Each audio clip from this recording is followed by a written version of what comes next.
Question DC circuit का है जिसका मैंने सर्किट डायग्राम बना रखा है। तुम्हें इस सर्किट का नेट रेजिस्टेंस फाइंड आउट करना है। इस सर्किट डायग्राम में पॉइंट पी बैटरी के पॉजिटिव एंड से कनेक्टेड है, पॉइंट क्यू बैटरी के निगेटिव एंड से कनेक्टेड है, पी और ए के बीच में 2 ओम का रेजिस्टेंस कनेक्टेड है, ए बी के बीच में 3 ओम का, बी और सी के बीच में 6 ओम का, सी और क्यू के बीच में 4 ओम का रेजिस्टेंस कनेक्टेड है।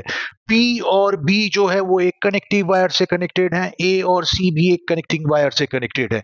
तो ये सारी इंफॉर्मेशन सर्किट में है। अब मैं अपना एक्सप्लेनेशन स्टार्ट करता हूं। तो क्योंकि P और B कनेक्टिंग वायर से कनेक्टेड है, इसलिए P और B का पोटेंशियल सेम होगा।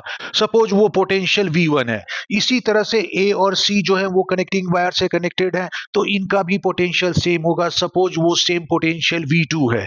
तो इस तरह से मैंने इस सर्किट के जो डिफरेंट पोटेंशियल वाले पॉइंट थे उनको पोटेंशियल असाइन कर दिया। अब इसका हम मॉडिफाइड सर्किट डायग्राम बनाते हैं।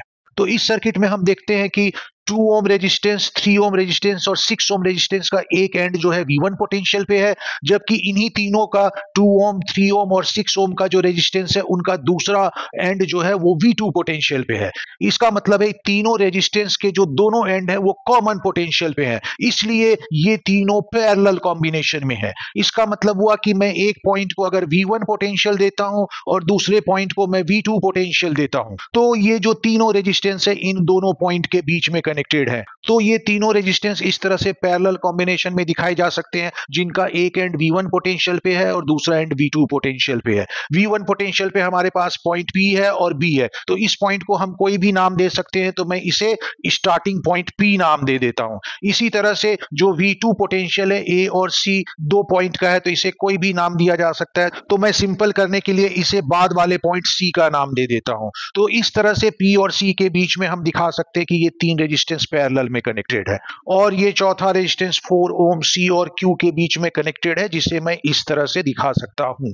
तो इस तरह से ये मॉडिफाइड सर्किट डायग्राम बन गया है। अब हम इसका नेट रेजिस्टेंस इजीली निकाल सकते हैं। पहले ये तीनों रेजिस्टेंस पैरेलल में है, तो इनका नेट रेजिस्टेंस निकालते हैं।